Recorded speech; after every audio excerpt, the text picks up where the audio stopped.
Então, bom dia, família. É incrível poder estar aqui com vocês novamente, é um privilégio. Estou muito grato por estar de volta em Moçambique, de volta em casa. Nossa, era incrível poder estar lá na África do Sul e tudo mais, poder passar tempo com os irmãos, né? E com meu pai, mas ainda assim eu tava, nossa, quero voltar logo. Como que não acaba esse tempo aqui? Já parecia que tava ficando cada vez mais longo. Aí que eu só fiquei lá mais tempo mesmo, era por conta do meu pai. Senão eu teria voltado na segunda-feira. Né? Mas eu tô grato também pelo tempo que a gente passou lá, foi muito bom poder passar com os irmãos.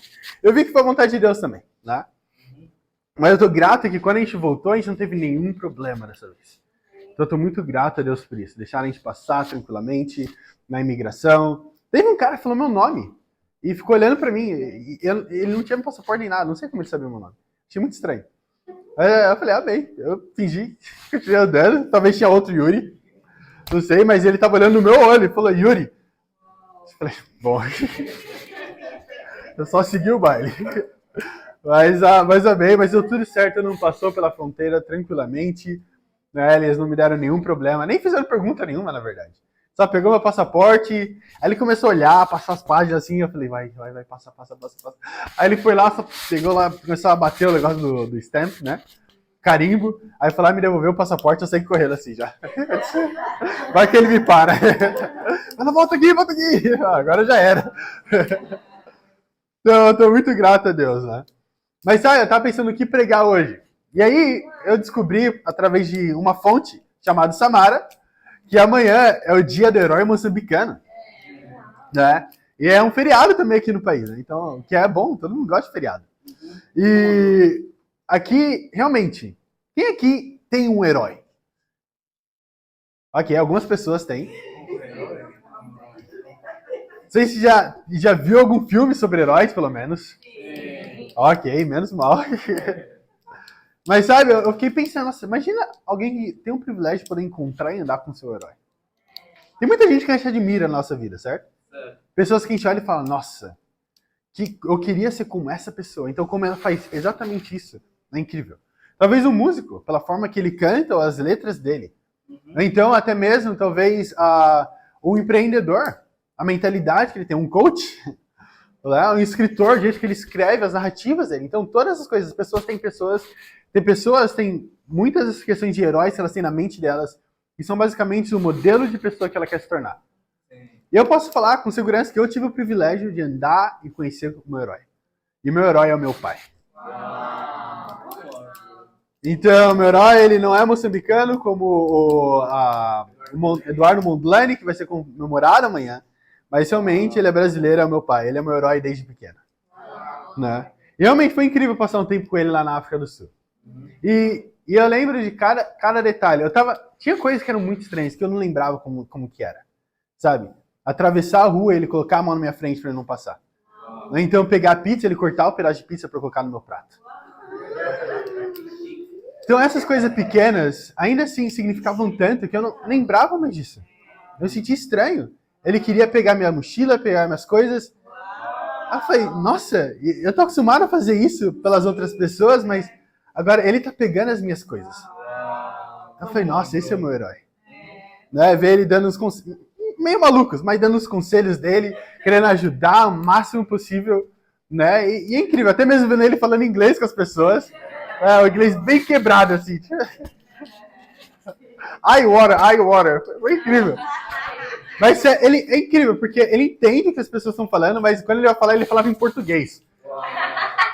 E não é que ele não sabia as palavras, tinha palavras que ele sabia, ele falava em português, estava lá no caixa, a moça ia falar com ele, falou, não, você quer, do you want a bag or anything or to fold this? E ele falou, não quero não, pode levar desse jeito mesmo. Olhei pra ele e falei, ela não vai te entender. A mulher lá olhando pra ele, esse cara interrogação, e ia lá e traduzia.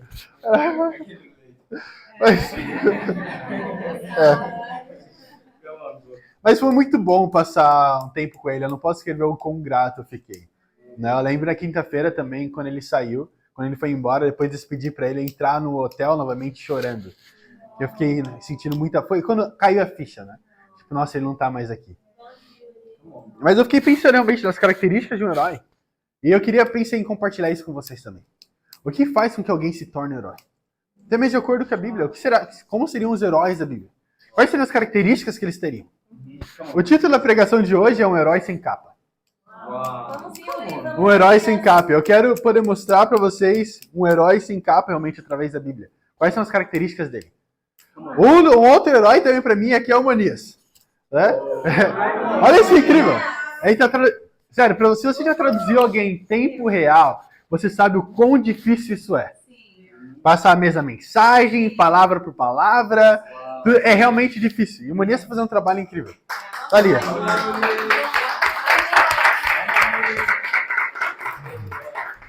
Então, o primeiro ponto da pregação de hoje é: um herói luta por algo maior do que si mesmo. Um herói ele luta por algo maior do que si mesmo. Interessante esse conceito, não?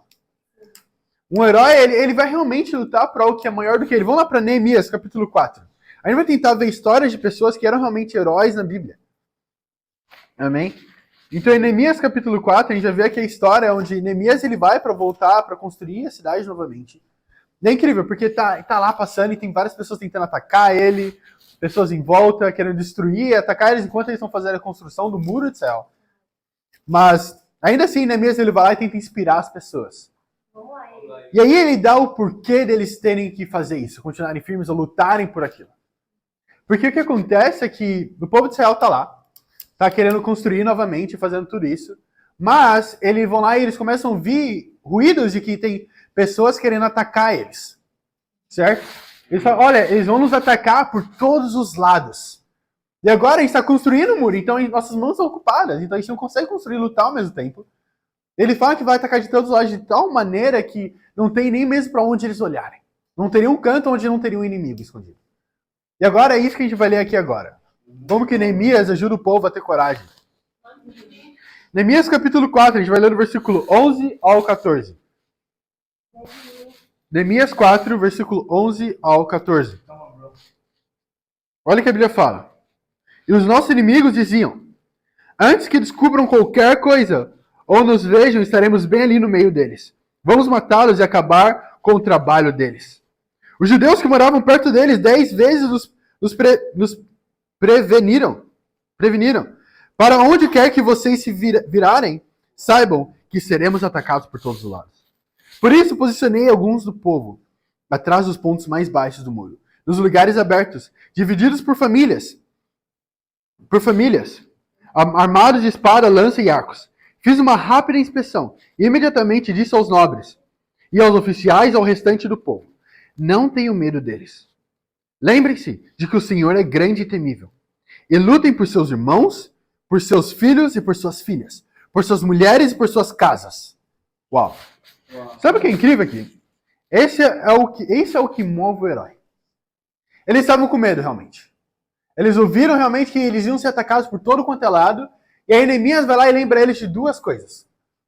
Uma, quem é que vai lutar por eles? Duas, por que eles estão lutando? Realmente, acredita que um herói ele vai lutar por algo maior do que si mesmo. Porque senão ele não vai ter o poder de poder se auto-sacrificar pelo bem maior. Ele precisa ter uma motivação que surpassa a motivação dele mesmo, a própria vida dele. E aqui Neemias ele olha para o povo e ele fala: olha, vocês não estão lutando pelas suas próprias vidas. Não é apenas a sua vida que está em jogo. Porque quando eles estavam com medo, acredito que naquele momento não estava pensando: nossa, eu estou com medo porque minha família pode ser atacada, meus filhos, minhas mulheres, não sei o quê. Não, eles estavam com medo por conta da própria vida. E aí Neemias vai lá e lembra a eles: por que vocês estão nessa luta? O que vocês estão fazendo aqui? Ele fala: quando vocês lutarem, se lembrem, vocês estão lutando pelos seus próprios filhos, pelas suas filhas, pelas suas mulheres, pelas suas casas, pela sua própria nação. Dessa mesma forma, acredito que é pra gente.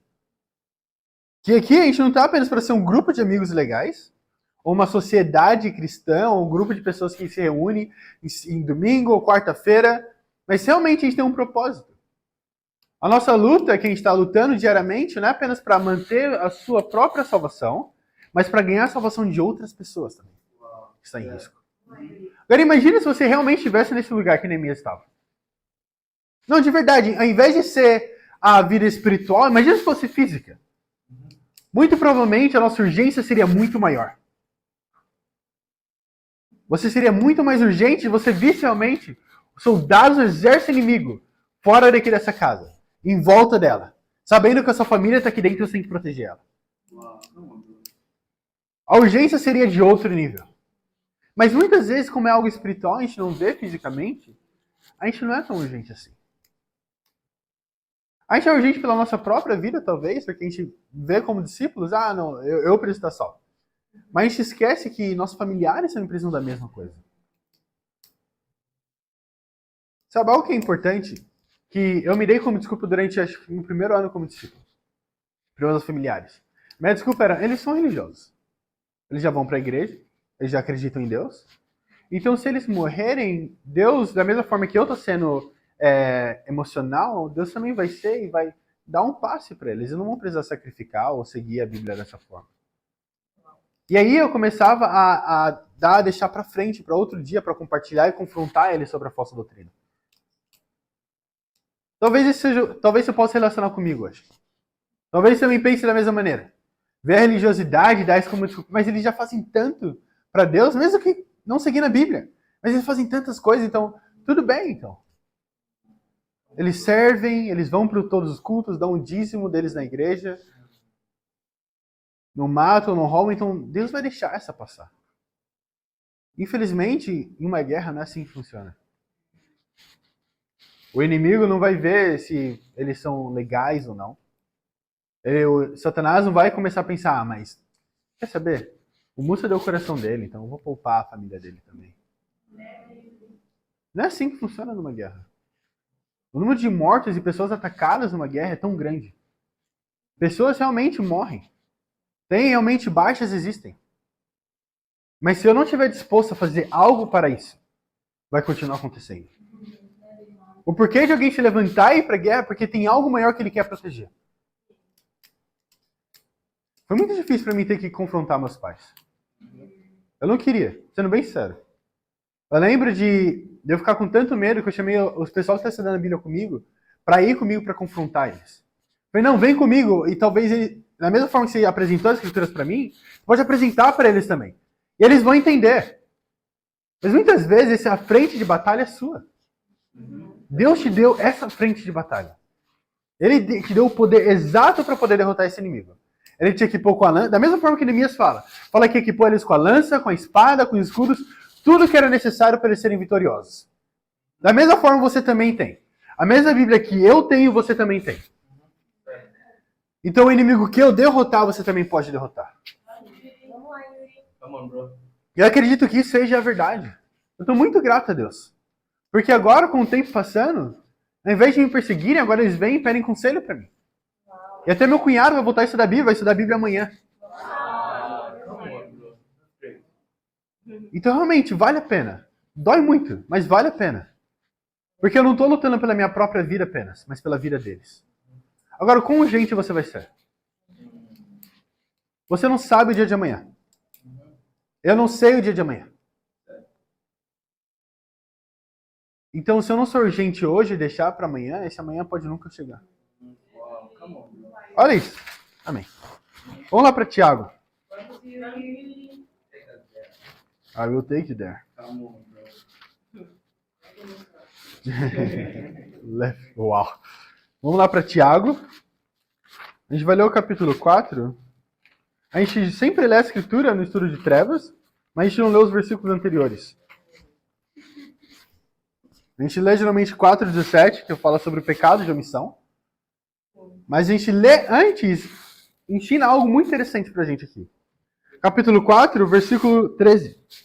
Olha isso aqui. Tiago, capítulo 4, versículo 13 ao versículo 16. Olha o que a Bíblia fala, algo bem profundo e interessante. Fala assim, ouçam agora vocês que dizem, hoje ou amanhã iremos para esta ou aquela cidade. Passaremos um ano ali, faremos negócios e ganharemos dinheiro. Vocês nem sabem o que lhe acontecerá amanhã. Que é a sua vida? Vocês são como a neblina que aparece por um pouco de tempo e depois se dissipa. Ao invés disso, deveriam dizer, se o Senhor quiser, viveremos e faremos isto ou aquilo. Agora, porém, vocês se vangloriam das suas pretensões. Toda vanglória como essa é maligna. Agora, olha o que ele fala depois, o que faz bem mais sentido. Agora, o versículo 17, você lê. Pense nisso, pois. Quem sabe o que deve fazer o bem e não faz, comete pecado. Por que você acha que ele está falando isso? Porque pessoas estavam deixando fazer o bem para o próximo dia. Planejando fazer esse bem no próximo ano. Nesse tempo oportuno. Fala, não, vou chegar e vou fazer isso, isso vai acontecer, e aí sim eu vou fazer o bem. E aqui Tiago vai lá e disciplina eles. Falando, olha, você não sabe o que é a sua vida. É apenas uma neblina. Ela dura por um pouco de tempo, depois ela dissipa. Então, se você sabe que tem que fazer o bem hoje, não demore para fazer ele. Faça hoje. Talvez tenha sido difícil porque você tem lutado pela sua própria vida. Talvez o sacrifício tenha sido tão grande porque você tenha visto o sacrifício como algo que é apenas para você. A gente precisa tentar tirar nossos olhos de nós mesmos para poder olhar a nossa volta. Todas as vezes que eu pensei em não compartilhar a fé com a pessoa, a pergunta que me ajudava, o Yami que me ensinou isso, que me ajudava era, eu quero que essa pessoa vá para o inferno? Ele fala, se pergunta isso antes de compartilhar, vê se você ainda vai ficar com vergonha de falar com ela. E eu tinha que fazer essa pergunta várias vezes. Não foi uma vez fazendo essa pergunta que me ajudou a compartilhar a fé. Por quê? Porque eu sou egoísta. Esse é o meu coração. Esse é o meu coração. Eu sou egoísta, orgulhoso, eu não quero sair da minha zona de conforto. Naturalmente, esse é quem eu sou. Então eu precisava realmente de ter um propósito, um algo maior que iria me ajudar a lutar. Vamos lá para Filipenses capítulo 2. É incrível porque Neemias, ele ajuda aqui, não? Ele ajuda eles a verem quem que vai lutar por eles. Ele fala que realmente quem vai dar força fala, o seu Deus, o Deus que vocês estão servindo, é um Deus grande e temível. Você não vai lutar com suas próprias forças porque você não é grande nem temível. Essa é a realidade. Você não é grande nem temível. Você não tem força para lutar contra essas situações. Mas Deus tem. E por isso ele lembra eles disso. Mas tem algo aqui que a gente vai ver em Filipenses capítulo 2, que realmente eu acho que pode fazer parar de lutar. Pode fazer com que você não se torne o herói que essa nação precisa. Olha isso. Em Filipenses capítulo 2, a gente vai ler do versículo 3 ao versículo 4. Olha o que a Bíblia fala. Nada façam por ambição egoísta ou por vaidade, mas humildemente consideram os outros superiores a si mesmos. Cada um cuide não somente dos seus interesses, mas também dos interesses dos outros. Uau. Então, se você está ali olhando apenas para o seu próprio umbigo, você não vai ser o herói de ninguém. Essa é a realidade. Não existe um herói que fica sentado no sofá o dia inteiro. Alguém aqui já assistiu Os Vingadores? Sim. Sabe, tem um que é logo após que eles vão lá, lutam contra Thanos e tudo mais, todo esse barato. Aí, Thor, ele perde a esperança dele. Não sei se vocês lembram dessa cena, mas essa cena é marcante. Que ele vai lá, eu não lembro quem que vai buscar ele. Nem se é o Capitão América, o Homem de Ferro, não sei quem que é. É o Hulk. Ele entra, ele abre a porta e o Thor tá lá sentado no sofá, com a barrigão, lá na TV jogando videogame. Esse não era o herói de ninguém. Ninguém via pra ele como herói mais.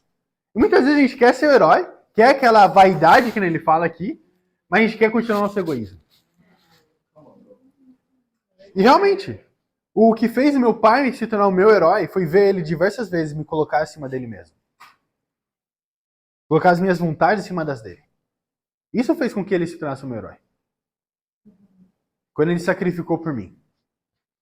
Ver minha mãe trabalhando o dia inteiro. Chegando em casa cansada. Isso fez com que ela se tornasse meu herói. Minha heroína. Como nos filmes, o herói que pula na frente da bala para proteger alguém. Né? Mas não apenas isso. Precisam matar a vaidade também. Ou seja, como você se aparência para o mundo. Ele fala, nada façam por a ambição egoísta ou por vaidade. Certo? Então a parte egoísta a gente entende. Né? Então eu não posso fazer isso por mim mesmo, tem que fazer pelas outras pessoas. Agora a vaidade é basicamente como as pessoas me veem. Né? Essa é a parte importante da vaidade. É por isso que a gente é vaidoso. Eu me preocupo como o mundo vai me ver, como as pessoas vão me ver. E aí ele fala pra gente também jogar isso fora. E eu sei que isso foi algo que é muito difícil para mim. Foi uma das minhas maiores lutas como discípulo. A minha própria aparência. A realidade é que as pessoas vaidosas são as pessoas extremamente seguras. Não é? Essa é a realidade. É uma pessoa que, lá de fora, parece tão segura de si mesma. Por dentro, ela é tão insegura que precisa colocar todas aquelas outras coisas para tentar se proteger. E eu não era diferente. Tinha muito medo de como as pessoas me veriam. Não era realmente confiante mesmo. Eu sabia quem Yuri era. Mas por que isso é importante para um herói? Olha isso, John Quincy Adams fala, tem uma frase dele que ele fala: o verdadeiro heroísmo está em persistir, mesmo quando ninguém está olhando. Então, se você for fazer as coisas apenas quando as pessoas estão olhando, ou apenas compartilhar a fé quando eu estiver com pessoas no campus, ou quando eu estiver com o meu discipulador, ou quando eu estiver me sentindo bem, ou quando tiver pessoas à minha volta, não vai funcionar. Não vai, não é assim que funciona. Eu preciso ser fiel a Deus e realmente ser íntegro em todos os momentos. Mesmo sem uma plateia. Eu ainda vou me sacrificar de dia e noite para o bem desse povo. Agora vamos para o segundo ponto. O segundo ponto é: um herói enfrenta o medo e age com coragem. Um herói enfrenta o medo e age com coragem. Josué capítulo 1, versículo 9 fala: não fui eu que lhe ordenei, seja forte e corajoso. Isso é interessante. Isso aqui se lembra da série que a gente fez no livro de Josué. Basicamente, era quando Josué ele toma posse agora do povo de Deus e Moisés morre, então Josué tem que liderar. Agora, Josué não teve nenhum treinamento. Ninguém falou: olha, Josué, quando eu morrer, tu que vai levar. Ele foi pego de surpresa. E aí falaram: olha, Josué, você é o novo líder. Josué, legal. Top. Talvez não estava tão animado. Muito provavelmente ele estava com medo e sem nenhuma coragem. Por isso que Deus vai lá e fala para eles. Não teria porquê dele falar. Ele fala: apenas seja forte e corajoso. É isso que eu te ordeno. E ele fala isso para ele. Para liderar o povo de Deus, para liderar eles para a terra prometida. Eu lembro que quando eu estava estudando a Bíblia, sabe qual foi um dos meus maiores desafios? Eu não acreditava. Zé Pereira falando não. Eu não acreditava que eu poderia viver uma vida com Deus. Essa era a realidade. Eu tinha muito medo. Quando eu estava estudando a Bíblia, eu via os estudos, os desafios. Eu não acho que eu posso viver uma vida assim. Eu não acredito que eu possa ter tempos com Deus todos os dias, meus devocionais. Eu não acho que eu posso perdoar as pessoas. Ver uma vida pura. Deixar de lado meu egoísmo, meu orgulho. Vaidade. Eu não conseguia ver isso como uma realidade para minha própria vida.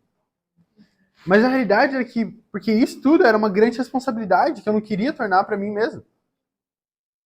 E muitas vezes, se você está estudando a Bíblia hoje sinta dessa forma. Quando a Bíblia é apresentada para você. A Bíblia apresentada, ela vai te chamar a ter uma responsabilidade. Quando a gente abre a Bíblia, a gente não abre ela só para ter mais conhecimento da palavra de Deus, decorar alguns versículos ou outros, mas realmente, se eu abro a Bíblia, ela vai me chamar a obedecer algo específico nela que eu não tenho feito no meu coração. Muitas pessoas dão a desculpa: mas já tenho 30 anos de evangelho. Então agora eu só ajudo as pessoas. Eu vi isso semana passada. Mas isso não é verdade. A palavra de Deus fala que a palavra de Deus é viva e eficaz.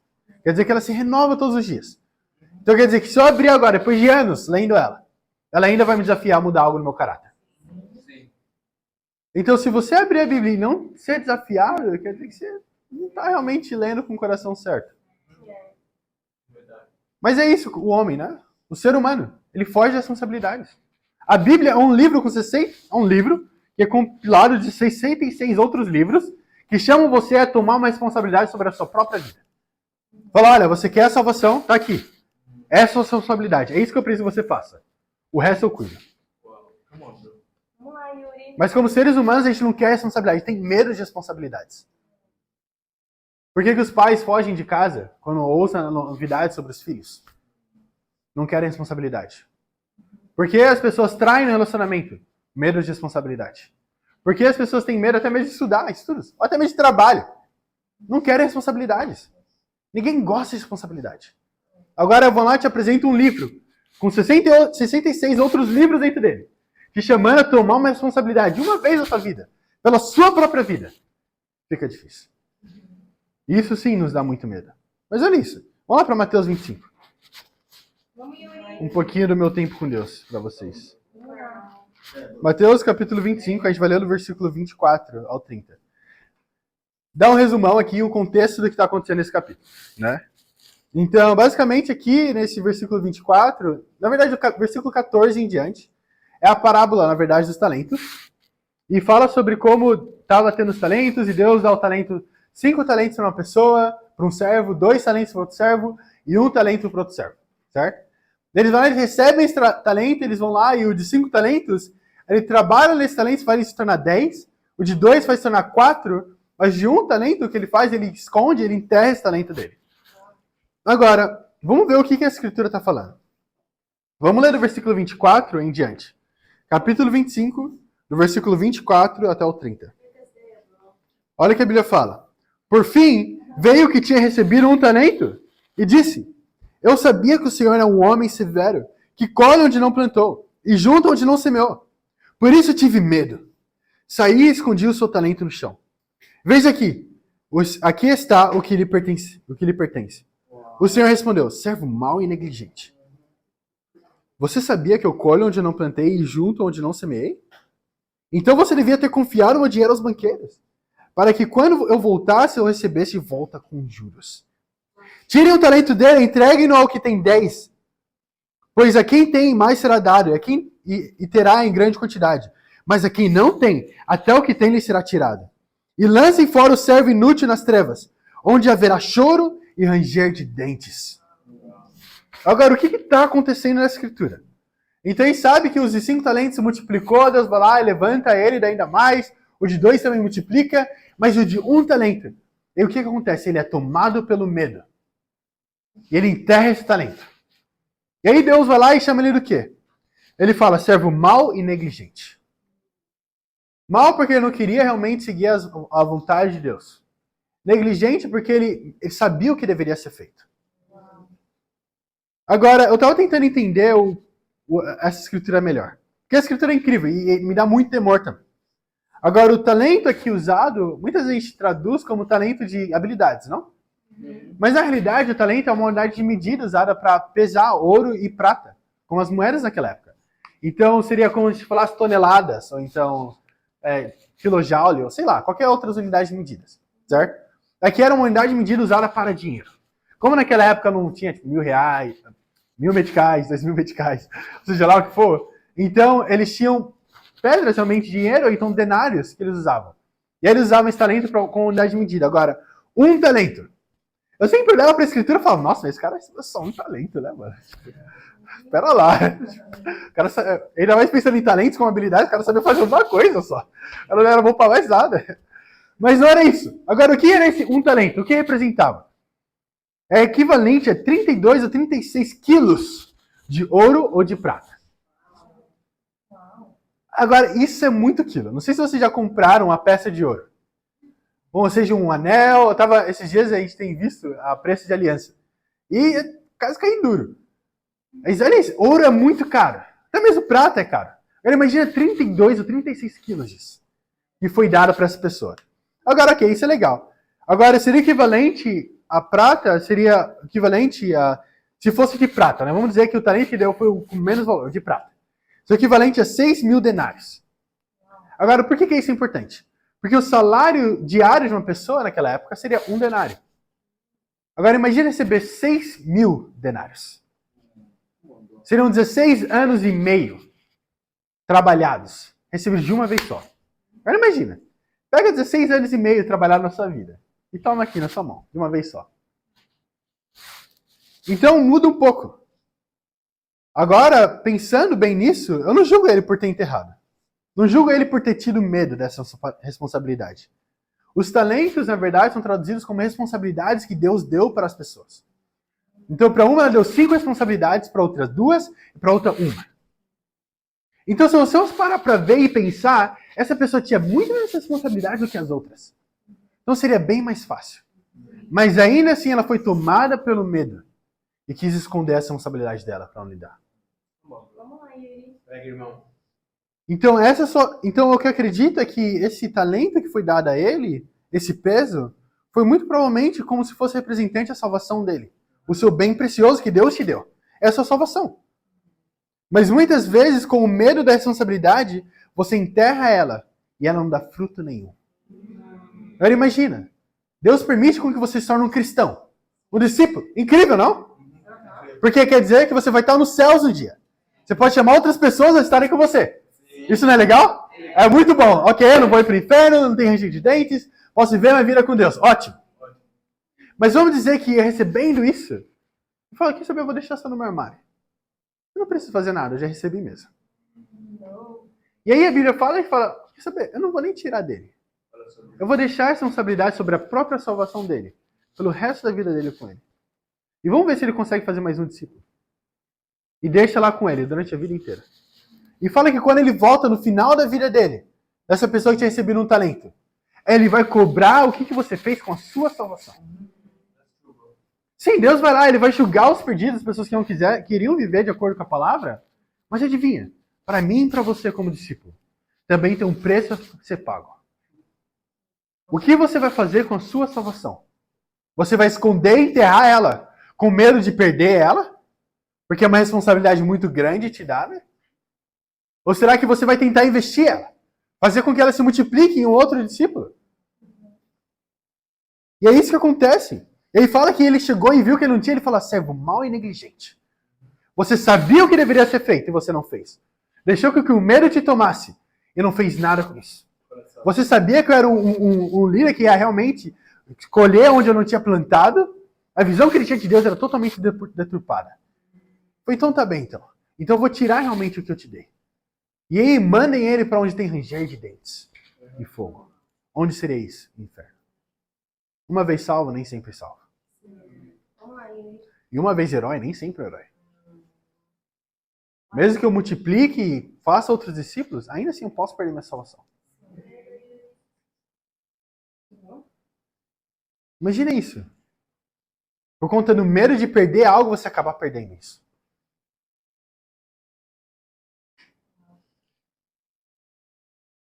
E um talento para que eles receberam 2 ou 5. Aquelas pessoas foram corajosas o suficiente, elas foram usadas e multiplicaram. Muita gente tem medo das responsabilidades que Deus nos dá. Ao invés de cumprir com a única coisa que Deus nos pede antes de ir para a guerra, é que seja forte e corajoso. Como ele disse para José. José recebeu realmente uns 5 talentos. Tinha muitas pessoas debaixo dele. E tudo que Deus pediu para ele, para que ele tivesse sucesso, foram 2 coisas. Seja forte e corajoso. Se você deixar que o medo te tome, você não vai conseguir fazer nada. Em qualquer parte da sua vida. Sério, eu lembro antes de escolher o que eu iria estudar ou o que eu iria fazer para trabalho. E, nossa, eu tava com muito. Nossa, nem tava com muito, eu tava confuso. Tinha muitas coisas para fazer. Eu tinha música, que eu queria estudar música. Aí tinha tecnologia. Aí tinha eletrônica. Nossa, e tava com muito medo. Até no final, meu pai falou: escolheu para mim, vou fazer mecatrônica. Aí eu fui lá e estudei. Mas é isso, o medo ele paralisa a gente. E não permite que a gente faça coisas ainda maiores. Nossa vida espiritual também. Talvez Deus queira te dar ainda mais responsabilidades no reino dele. Esse ano eu tenho um sonho muito grande, que é realmente ter bate-papos aqui na universidade e temos devocional de universitários. Isso é legal, não? Estou animado para isso. Mas ok, mesmo tendo isso, quem vai fazer tudo isso? E se batizar mais pessoas? Incrível o batismo, né? Quem vai discipular essas pessoas? Não dá pra colocar 10 pessoas com o Zeferino sozinho. Eu acredito, o Zeferino tem um coração incrível. Ele quer, vai dar o coração dele. Mas não tem como, não é fisicamente possível. Então o que precisa que aconteça? Que pessoas se levantem para fazer. Sabe? Sempre quando eu tô com medo, eu não sei porquê, mas eu me vejo falando com Moniz. É sério, é verdade.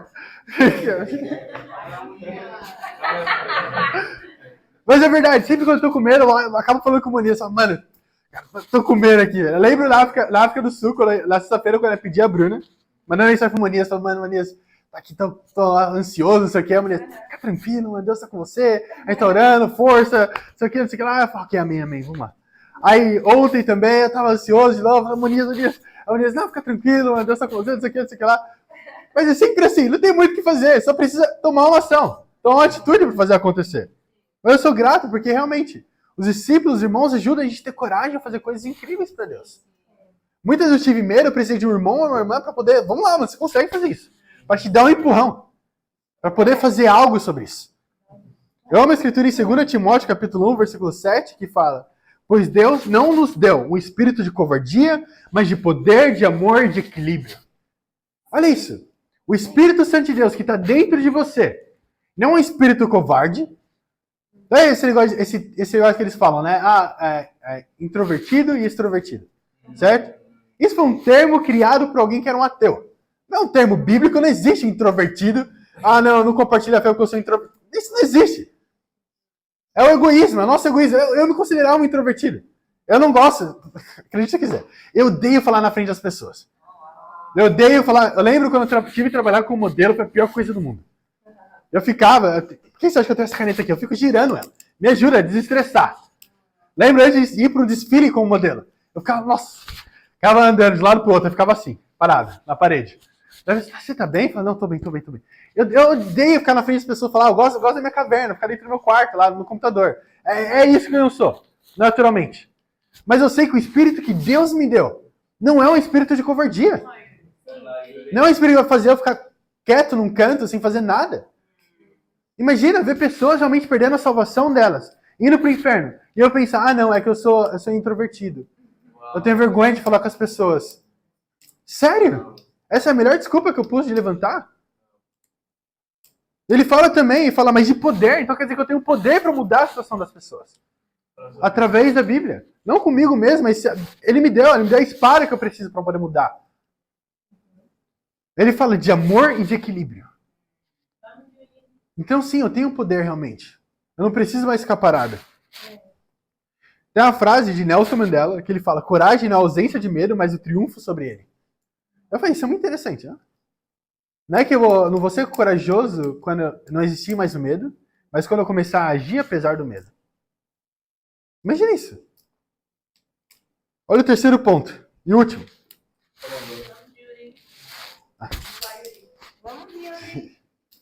Terceiro ponto e último. Um herói é movido pela fé e pela justiça. Um herói, ele é movido pela fé e pela justiça. Agora, obviamente, não tem como a gente ter essa pregação e não ir para Hebreus capítulo 11. E falar dos heróis da fé. Esses sim foram os heróis pra gente. Claro, até mesmo aqui no capítulo 11 a gente vai ler. Mas ele mesmo fala que não teve como colocar o nome de todos os heróis da fé que existiram. Mas olha isso, em Hebreus capítulo 11, se você ler o capítulo inteiro, é muito inspirador. Porque ele dá exemplos de heróis da fé que passaram por situações difíceis, na verdade impossíveis, e ainda assim saíram vitoriosos. Olha isso, Hebreus capítulo 11, a gente vai ler o versículo 32 e o versículo 34. Fala assim: que mais direi? Não tenho tempo para falar de Gideão, Baraque, Sansão, Jefté, Davi, Samuel e os profetas, os quais pela fé conquistaram reinos, praticaram a justiça, alcançaram o cumprimento das promessas, fecharam a boca de leões, apagaram o poder do fogo e escaparam do fio da espada, da fraqueza tiraram força, tornaram-se poderosos na batalha e puseram em fuga exércitos estrangeiros. Olha isso que incrível. Sabe o que fez deles heróis? Eles enfrentaram situações que eram literalmente contra todas as possibilidades. Eles fizeram o impossível acontecer. Tem uma frase que ele fala que me impacta muito. Fala que eles tiraram força das fraquezas. Imagina isso. É incrível porque ele dá o exemplo, um dos heróis que ele menciona aqui é Davi. Eu fiquei pensando, realmente, se você fosse olhar para aquele exército, a pessoa mais fraca seria Davi. Que nem parte do exército fazia. Aparece um menino ruivo, baixinho, novo, o mais novo da família, o menor deles, pega um estilingue. Não coloca armadura nem nada, começa a rodar aquela pedrinha no alto e taca ela na testa dele e ele cai por terra e ganha. Era o mais fraco e ainda assim foi o mais forte deles. Eu acredito que Deus pode fazer a mesma coisa comigo e com você. Mesmo com tantas fraquezas, tantas falhas que eu e você temos, ainda assim Deus pode fazer um grande herói da fé. E eles venceram situações que ninguém acreditava ser possível. Eles eram definitivamente movidos pela fé e pela justiça de Deus. Eles andavam de um lado para o outro pensando o quão terrível a vida deles era. Eles eram verdadeiros heróis. Eu realmente acredito que o que Moçambique precisa hoje não é de um novo Eduardo Mondlane, como vamos comemorar amanhã. Também não é de um Venâncio Mondlane. Eu acredito, mas precisa de heróis como Musa, Samara, Monias. Esses são os heróis que realmente Moçambique precisa. Esses são os verdadeiros heróis que Moçambique precisa. De pessoas que vão fazer algo não pela situação econômica do país, mas espiritual dele. A situação econômica pode mudar, mas e aí a eternidade, como é que ela fica? E eu estou muito animado, porque recebemos mais uma heroína também. A Tainara.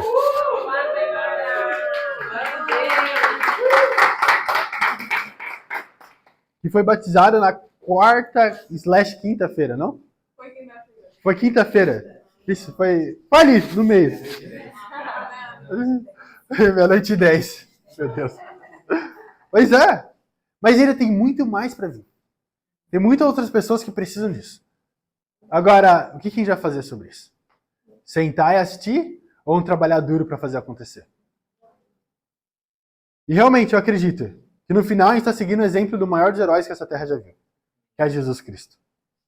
Ele estava lutando por algo maior, como fala no primeiro ponto, que era a nossa salvação. Ele enfrentou o medo no Getsemane, que é o nosso segundo ponto também. E ele foi movido pela fé e pela justiça, que é o nosso terceiro ponto. Agora, quem vai se levantar para ver todo esse sacrifício e se tornar um herói ou uma heroína também? E para Deus será toda a glória. Amém. Amém.